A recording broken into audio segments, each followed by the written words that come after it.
Chapter 29. Following in our father's steps, David dreamt he was back in that first family kitchen from his childhood. Except this time, he was 3-year-old David. He still had the ability to think like 29-year-old David. He looked around, desperate to find anyone he knew. He could hear the whispering coming from the living room, but he was thinking about Ashley. He knew the people in the living room couldn't be saved any longer. He tried, but only just to find out he was 23 years late. "Ashley," he shouted out. He looked over. Sure enough, the back door was open, but nobody spoke to him this time. He raced his tiny 3-year-old legs out the door. He was back in that dark, empty place. When he looked up, the planets he saw before were gone. It was utter blackness this time, the only light coming from the kitchen door he left open behind him. "Ashley! Trace! Anybody!" little David yelled again. He began to race out into the black void. Unlike before, where he was filled with desire and curiosity, he was now filled with uncertainty and worry. He knew he had discovered the truth about the modern human condition, that we had been used as energy wells for some otherworldly force, that not even the humans in charge were really in charge, and they even lacked or understood the full story. All of this made him feel very small, like a child, like he was in this dream now. "Ashley, please, where are you?" the little David cried out again. "Gone," came the faint whisper, like voice he heard the first time he ever experienced this dream. David snapped his head towards the kitchen door. Standing in the doorway was Ashley, his mother, and the image of what he thought his father would have looked like if he hadn't been reassigned when he was only 25. They all stared coldly and emotionlessly at him, and he noticed that faint outline of a figure by the door, in the blackness of the place he was. He began to run back towards the door, but his tiny child's legs seemed to be struggling through mud suddenly. Every step took great effort. As he was about 15 feet away, the whispered voice spoke one more time. "Gone, like you are now." The door closed before he could reach it, leaving him in absolute darkness. His eyes opened. It took him a second to try and piece together the situation. He looked around. Not good. He was strapped up tight, unable to move even an inch in a white room with several advanced mechanical devices around. It looked a lot like the room he was in earlier with Trace. "Fuck. Not good," David said as he began to struggle against his restraints. They didn't give in to any of his struggles. "Fuck. Really not good," David said again, with panic and fear building up within him. The fear came from knowing what this was, but also not knowing the state of the others in his team. He struggled harder. "Shit, shit, shit," David chanted as he kept struggling. He was enraged with himself. How could he have let this happen? He finally had partially solved the answer to his biggest driving questions. Why? Why was the world so jacked up? Why did they have to work meaningless jobs? Why did it seem like nothing was the way he wanted? Why did he have to take Chembal? He finally had the answer. These others had hijacked the Earth to be a giant goddamn power plant, and they either convinced or forced the wealthiest and most powerful to push the agenda.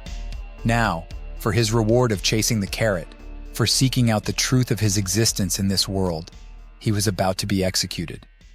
The door of the room slid open, and 4 people walked in. David knew 3 of them: Dr. Fields, the sullen researcher for NP1 who reassigned people; Agent Madsen, one of the 2 SDT agents that had been chasing him for the past several weeks; and of course, Agent Anderson, the fat toad-like man who David had evaded for so long. The 4th person was a man. He wore a white coat like Dr. Fields, but that was where the similarities ended. This man looked to be in the realm of old, but David couldn't tell if he was in his 60s or 80s. It was that everlasting, ancient look. His head was bald, and his body was paper-thin. Whereas Dr. Fields had pale porcelain skin, this man's skin complexion was ghoulish pale. It wasn't even like he was on the doorstep of death, more like he was already halfway through that door. As the door slid shut behind them both, the ghoulish old man and Anderson gave David an unwelcoming smile. The old man began to move toward David and spoke in a raspy old voice that sounded like it took great effort to speak. "Mr. Nash, 29 years old, unmarried, no children, 4 mandatory years, served in the military with no red marks on your record. You lived quite an excellent, unextraordinary life, and yet you performed a cardinal sin. Didn't you?" the old man said to David. "Cardinal sin? What exactly was that? Wanting to be free and wanting to know the truth? David spat out, venom in his words. The old man smiled and patted David gently on the arm. David figured it was the most force the old man could apply in a pat. Frankly speaking, dear boy, yes. It's simple, really. The general population gets to enjoy the fruits of our labors while we toil and grapple with the harsh realities. It would have been such a better ending for you had you just stayed in your little cubicle taking Chembal. As he spoke to David, his features changed to mimic sorrow. Grapple with harsh realities? You think the world wouldn't want to know the truth? The truth that you turned them into walking, talking, working batteries for some creatures from another world? You think people don't want to know how even someone like you is just a pawn in a system exploiting all of us? David retorted. He shot his gaze at Dr. Fields. And you? How do you feel knowing that the crap in this room is slowly draining you just like these goddamn machines behind me? How does it feel knowing asswipes like him could give a shit about the pain that comes with reassigning someone? As he spoke to her, the doctor stared back at him with her pale blue eyes. Then he shot his gaze at the SDT agents. And you two, the worst disease ever to walk this earth, unquestioning followers, couldn't come up with a thought that wasn't already prepackaged for you, because as long as you follow your leader, you stay safe with all the comfort. As David spoke to the agents, Madsen's left eye twitched. Anderson, however, only smiled bigger. That's right, Mr. Nash, Anderson spoke up. I do exactly what I'm told to do. You know why? Because when the chips are down, the hammer of the forces that rule come down hard. I would much rather not be under it like you are. As Anderson spoke, Madsen looked at him with a slight, annoyed look, or maybe just an indifferent look. David couldn't tell. Hell, we didn't even have to stick around. It's not protocol for agents to be present during a reassignment. But when Dr. Tan offered a personal viewing, I just couldn't leave before watching you get your just desserts. Anderson spat. David looked over at the ghoulish man and realized this was Dr. Regis Tan, the director of NP1. He thought the man's appearance matched the type of person he must be. I must ask Mr. Nash, Dr. Tan said as he sat down in a rolling chair next to David. What on earth compelled you to go to such lengths? What drove you to be such a force to come all the way to the top of the world? Tan asked. Before I tell you fucking anything, where is Ashley? Where is Trace, Brick, and Dolly? David demanded. The ancient scientist only smiled. But it was Anderson that spoke up.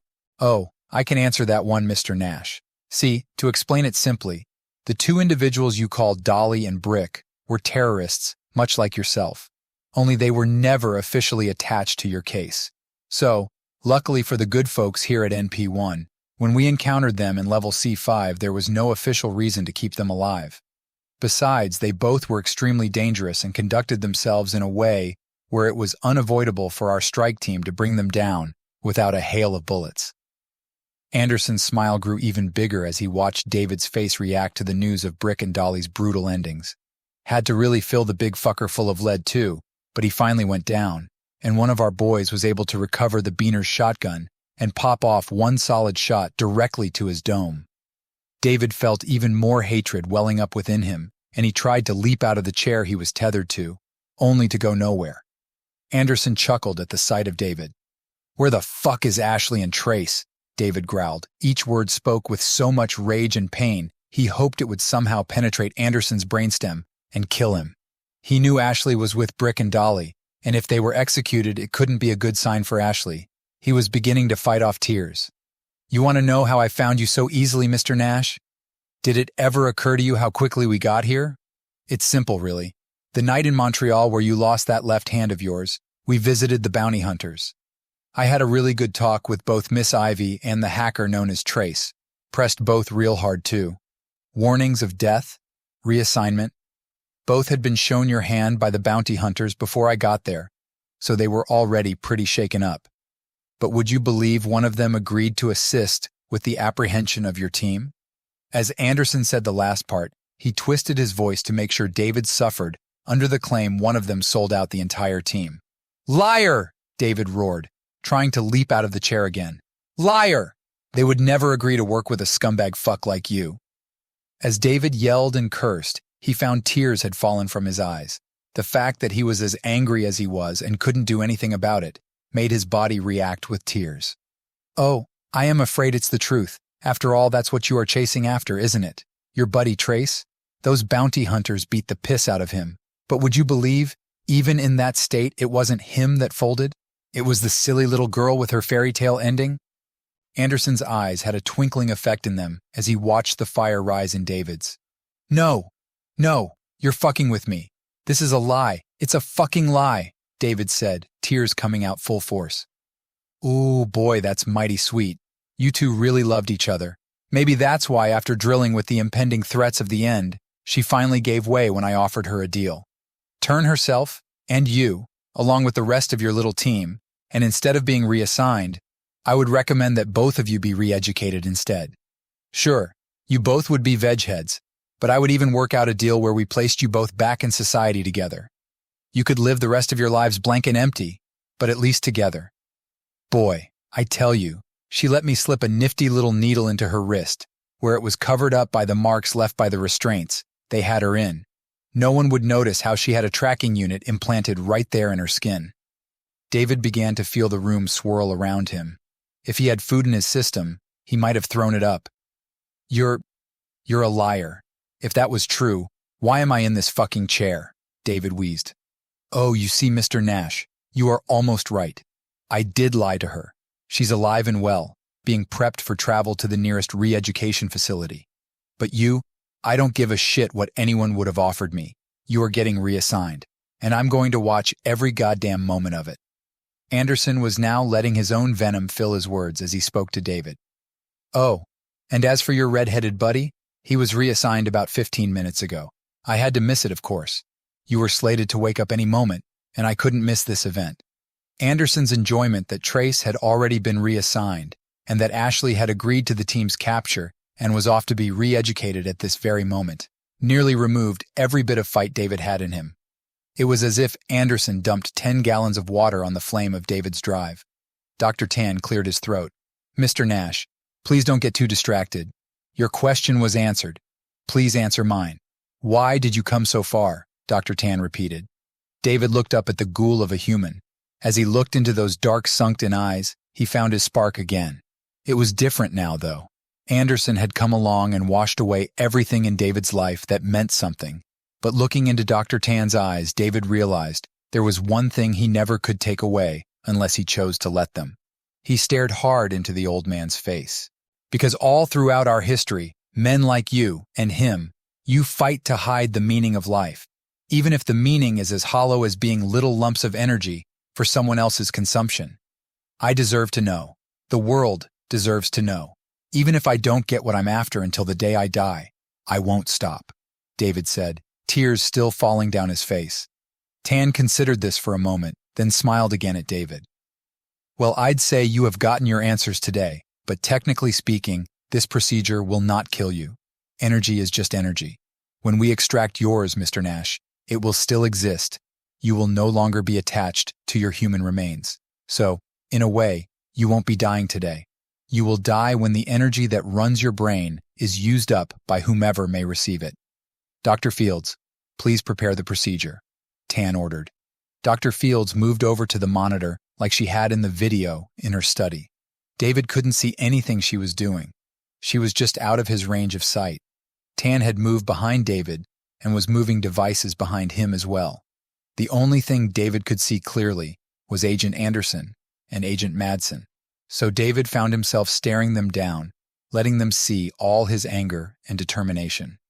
System show ready over here, Doctor, Fields said. Excellent, Doctor. I will begin needle extraction procedure now, Tan said from behind David. He heard the machine whine to life. He took a deep breath as he stared at Anderson and Madsen. A shattering and sudden pain ran through David as he felt the thick black needle breach the skin in the back of his head. The intrusive and electrifying pain only grew worse as he felt the needle bore deeper into his head. He tried to grit his teeth together to stay quiet, but pain finally overtook him as he felt something in the back of his brain get struck by the steel material of the needle, and he yelled out in pain. The pain was still with him after the needle stopped moving, and he realized he momentarily lost control of his senses when the needle dug into his head, and he had pissed himself. His body was shaking from the experience, but he kept his eyes on Anderson and Madsen. Anderson kept staring back at David, as if he was watching a murderer be executed for crimes against humanity. Madsen, however, broke eye contact with David and looked away with a disgusted expression. "Is our extraction needle in proper position, Dr. Fields?" Tan said from behind David. "Yes, doctor. We are in exceptional positioning within the brainstem," she indicated. "Ah, then I shall begin," Tan reported aloud to her. David sat there for a moment, staring at the agents. Then it happened. He felt the unrelenting pain of something pulling on him. His body stiffened, and his eyes rolled back. For a second, he felt like he couldn't even speak or breathe. But he was able to find a way too. "Get out of my head! Get out of my head!" was what David began screaming. As he felt himself being forced out of his own body, he began to see everything. He saw his mother when she was young, smiling at him as he ran up to her with a cheap fast food toy. He saw the strong arms and hands of his father picking him up to play with him. "Get out of my head! Get out of my head!" He saw his vacant mother's face as she sat in the kitchen of a new apartment they had to move into. He saw himself in high school taking Chembal and not caring about football. "Get out of my head! Get out of my head!" He saw himself, a young man now in military fatigues, with his platoon, how they lacked any connection to one another. He saw himself sign up for his 2-year college degree to work for the federal government someday. "Get out of my head! Get out of my head!" He saw Ashley smiling at him for the first time. He saw Simon's face as a tranq bullet knocked the small, skinny man out. He saw Jason at the charge station. He saw Reese under the pile of rubble as fire drew close. He saw the moon, a place where the others watched from atop the world as they harvested people like him. "Get out of my head! Get out!" Then it happened. David's body went limp, his eyes rolled back forward, and his body stared vacantly forward. "Ah, full extraction complete. Please be sure to store this for immediate usage, Dr. Fields." "Of course, doctor,"